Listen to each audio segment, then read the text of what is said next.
প্ৰতিশ্ৰুতি আৰু সংকল্প আৰু আজি 30টা বছৰৰ পিছত সেই কথাটো সঁচা বুলি প্ৰতিপন্ন হৈছে। কিদৰে প্ৰতিপন্ন হৈছে? জাতীয় বিদ্যালয়সমূহৰ ছাত্ৰ ছাত্ৰীসকল অসমৰ কথা বাদ দিয়ক, ভাৰতবৰ্ষত আমি যিবিলাক উচ্চ শিক্ষানুষ্ঠান বুলি কওঁ, IIT, IIM, Indian institute of management, all India institute of medical science, Delhi, বিভিন্ন NIT, ভাৰতবৰ্ষৰ ভিতৰত যিখন 1 নম্বৰ শিক্ষা প্ৰতিষ্ঠান বুলি বিবেচনা কৰা হয় Indian institute of science, Bangalore, অসংখ্য মেডিকেল কলেজ, অসংখ্য engineering college, national institute of টেকন'লজিৰ পৰা আৰম্ভ কৰি ৰাইজাৰ যিবিলাক শিক্ষানুষ্ঠান আছে, Tata institute of social science, এনেকুৱা এখন শিক্ষানুষ্ঠান নাই য'ত জাতীয় বিদ্যালয়ৰ ছাত্ৰ ছাত্ৰী অধ্যয়ন কৰা নাই বা অধ্যয়ন কৰি থকা নাই। ভাৰতবৰ্ষৰ সীমা ঠেলি পাৰ হৈ পৃথিৱীৰ উন্নত আৰু উচ্চ খাপৰ যিবিলাক শিক্ষানুষ্ঠান আছে, আপুনি আমেৰিকা কওক, কানাডা কওক, Australia, Germany, Poland, England, Singapore, Austria, Hungary, Japan, আপোনালোকে গুগলত চালে গম পাব কোনবিলাক উচ্চ শিক্ষানুষ্ঠান প্ৰতিষ্ঠান তাত আছে।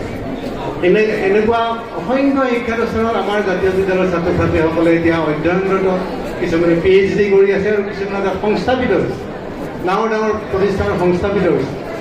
আৰু এতিয়া যদি আমি আমাৰ ছাত্ৰ ছাত্ৰীসকলক সোধোঁ যে তোমালোকে যে মাতৃভাষাত অধ্যয়ন কৰিছিলা, তোমালোকৰ মা দেউতাক আমি অভিনন্দন জনাইছিলোঁ এই সাহস কৰি আগবাঢ়ি অহাৰ কাৰণে, তোমালোকে কিবা অসুবিধা পাইছা নেকি তাত? তেতিয়া তেওঁলোকে এক প্ৰকাৰে সেই কথাটো তেওঁলোক হাঁহি উঠি যায়, বোলে সঁচাকৈ এনেকুৱা যে ভুল ধাৰণা আছিল, বিশ্বাস আছিল মানুহৰ, এই মাধ্যমত পঢ়িছে তলত, ইংৰাজীত নপঢ়িলে বাহিৰলৈ যাব নোৱাৰি, একেবাৰে হাস্যকৰ কথা। উচ্চ শিক্ষানুষ্ঠানত যিবিলাক গুণগত মানৰ ফালৰ পৰা উচ্চ শিক্ষানুষ্ঠান, তাত আপুনি ইংৰাজীটো কিমান সলসলীয়াকৈ আৰু ইংৰাজী উচ্চাৰণেৰে কৈছে সেইটো ক'তো হিচাপ কৰাই নহয়। তাত বিষয়বস্তুৰ গভীৰতা কিমান, ছাত্ৰজনৰ অধ্যয়ন কিমান, সেই কথাটোহে তাত মূল্যায়ন কৰা হয়।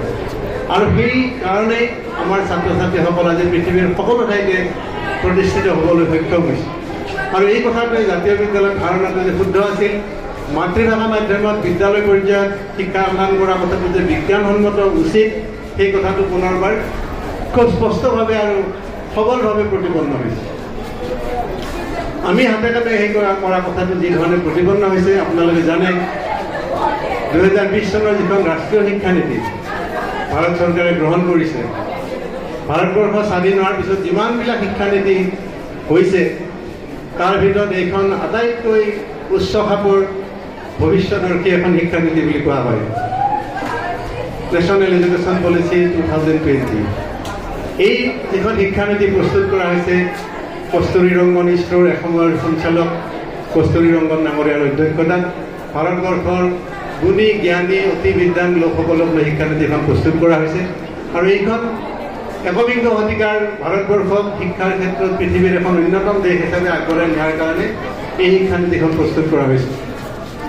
এই শিক্ষানীতিখন অতি আধুনিক মনৰ আমি ভৱিষ্যত প্ৰজন্ম সৃষ্টি কৰাৰ কাৰণে এখন শিক্ষানীতি প্ৰস্তুত কৰা হৈছে। এই শিক্ষানীতিত এইটো কথাই কোৱা হৈছে যে শিক্ষা বহুমুখী হ'ব লাগিব। আমি যেনেকৈ ফিজিক্সৰ অনাৰ্ছ ল'লোঁ, গতিকে ফিজিক্স, কেমেষ্ট্ৰি, মেথমেটিক্স তিনিটা ছাবজেক্টই পঢ়িম, এতিয়া শিক্ষাটো সেইটো নহয়। এতিয়া হ'ব মই ফিজিক্সো পঢ়িম, লগতে মই ফিলচফিও পঢ়িব পাৰিব লাগিব, মই কেমিষ্ট্ৰিও পঢ়িম, লগতে মই ইচ্ছা কৰিলে ইতিহাস, হিষ্ট্ৰীও পঢ়িব পাৰিব লাগিব। এই ধৰণৰ বিভিন্ন নতুন কথা ইয়াত সন্নিৱিষ্ট কৰা হৈছে।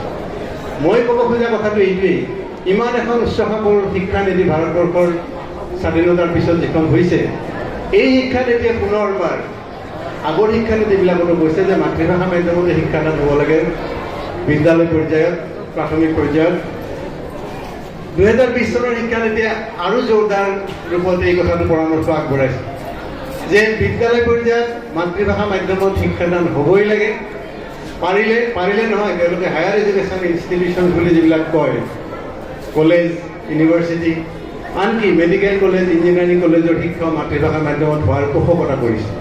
আপোনালোকে বহুতে জানে যে কিছুমান ৰাজ্যত ইতিমধ্যে মেডিকেল কলেজ মাতৃভাষা মাধ্যমত আৰম্ভ হৈছে, অসমতো সেইটো প্ৰস্তুতি চলিছে। বহুতে অলপমান ভয় খাই যায় যে মেডিকেল কলেজ অসমীয়াত পঢ়িব, ইঞ্জিনিয়াৰিং অসমীয়াত পঢ়িব, কেনেকৈ হ'ব? এইটো সম্ভৱ জানো? সেইটো সম্ভৱ। যিবিলাক একেবাৰে উন্নত যিবিলাক দেশ আছে শিক্ষাৰ ক্ষেত্ৰত, আপুনি জাৰ্মানী, জাপানী, ফ্ৰেন্স যিয়ে কওক, তাত তেওঁলোকে ইংৰাজী ভাষাটো অতি গৌণ হিচাপে গণ্য কৰে। তাত ফুৰিবলৈ গ'লে আপুনি গম পাব তাত ইংৰাজীত কথা কোৱাটো তেওঁলোকে এটা লজ্জাৰ বিষয় বুলি ভাবে। আপুনি যদি টুৰিষ্ট হিচাপে যায় খুব কষ্ট হয়, কাৰণ আমিতো ফ্ৰেন্সত মই অলপতে গৈছিলোঁ তেনেকুৱা দুখনমান দেশত। তাত কেইটামান আপুনি ফৰাচী ভাষা কমন যিকেইটা ডাইলগবিলাক শিকি ল'ব লগা হয়, কাৰণ তেওঁলোকে ইংৰাজী জানিলেও নকয়।